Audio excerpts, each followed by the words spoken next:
नमस्कार, हमारे चैनल में आप सबका स्वागत है। मोक्षदा एकादशी के पर्व पर आप सभी को बहुत बहुत शुभकामनाएं।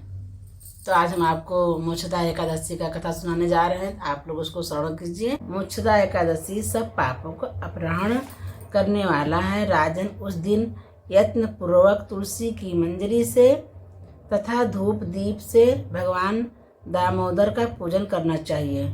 पूर्वोक्त विधि से ही दशमी और एकादशी के नियम का पालन करना उचित है। मोक्षा एकादशी बड़े बड़े पापों को नाश करने वाली है। उस दिन रात्रि में मेरी प्रसन्नता के लिए नृत्य गीत और स्तुति के द्वारा जागरण करना चाहिए। जिसके पितरों पाप वंश नीच योनि में पड़े हों, वे इसका पुण्य दान करने से मोक्ष को प्राप्त होते हैं। तनिक भी संदेह नहीं है। पूर्व काल की बात है। वैष्णो से विभूषित परम रमणी चंपक नगर में बैखानस नाम राजा रहते थे।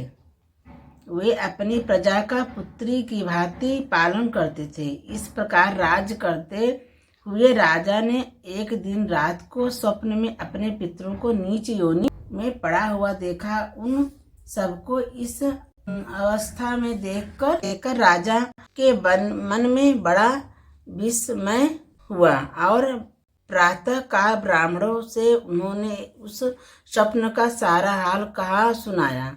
और राजा बोले, ब्राह्मणों, मैंने अपने पितरों को नरक में गिरा देखा है। वे बारंबार रोते हुए मुझसे यूं कह रहे थे कि तुम हमारे तनुज हो, इसलिए इस नरक समुद्र से लोगों को उद्धार करो। द्विजवरों, इस रूप में मुझे पितरों के दर्शन हुए हैं। इससे मुझे चैन नहीं मिलता। क्या करूं, कहाँ जाऊं? मेरा हृदय रुधा जा रहा है। द्विजो तमो, वह व्रत, वह तप और वह योग जिससे मेरे पूर्वज तत्काल नरक से छुटकारा पा जाए, बताने की कृपा करें। मुझे बलवान एवं साहसी पुत्र के जीते जी मेरे माता पिता घोर नरक में पड़े हुए हैं, अतः ऐसे पुत्र से क्या लाभ है? ब्राह्मण बोले, राजन, यहाँ से निकट ही पर्वत मुनि का महान आश्रम है। वे भूत और भविष्य के भी ज्ञाता है।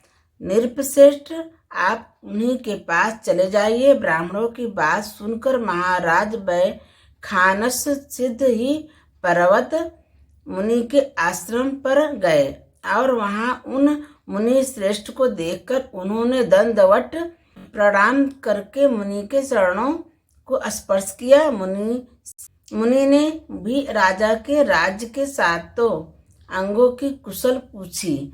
राजा बोले, स्वामिनी, आपकी कृपा से मेरे राज्य के सातों अंग सकुशल हैं, किंतु मैंने स्वप्न में देखा है कि मेरे पितरों नरक में पड़े हैं।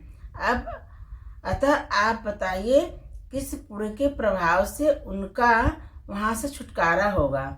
राजा की यह बात सुनकर मुनिश्रेष्ठ पर्वत एक ब्रह्म मुहूर्त तक ध्यानस्थ रहे। इसके बाद वे राजा से बोले, महाराज, मार्गशीर्ष के शुक्ल पक्ष में जो मोक्षदा एकादशी होती है, तुम सब लोग उसका व्रत करो और उसका पुण्य पितरों को दे डालो। उस पुण्य प्रभाव से उनका नरक से उद्धार हो जाएगा।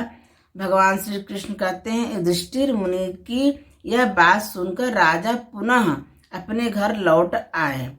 जब उत्तम मार्गशीर्ष मास आया, तब राजा बैखान से मुनि के कथा अनुसार मोक्षदा एकादशी का व्रत करके उसका पुण्य समस्त पितरों सहित पिता को दे दिया।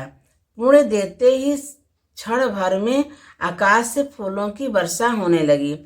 बैखानस के पिता पितरों सहित नरक से छुटकारा पा गए और आकाश में आकर राजा के प्रति यह पवित्र वचन बोले, बेटा, तुम्हारा कल्याण हो। यह कहकर वे स्वर्ग में चले गए। राजन, जो इस प्रकार कल्याणमयी मोक्षदा एकादशी व्रत करता है, उसके पाप नष्ट हो जाते हैं और मरने के बाद वह मोक्ष प्राप्त कर लेता है। यह मोक्ष देने वाली मोक्षदा एकादशी मनुष्यों के लिए चिंतामणि के समान समस्त कामनाओं को पूर्ण करने वाली है।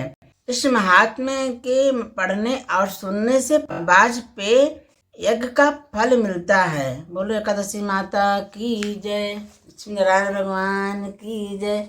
श्रीमन नारायणी नारायणी नारायण, भजमन नारायणी नारायण नारायण, श्रीमन नारायणी नारायणी नारायण। बोले एकादशी माता की जय, लक्ष्मी नारायण भगवान की जय। हम आप लोगों को कथा सुना दिए हैं। अगर हमारा कथा आप लोगों को पसंद आई हो तो हमारे वीडियो को आप लाइक करिएगा, शेयर करिएगा, हमारे चैनल को सब्सक्राइब करिएगा। नमस्कार।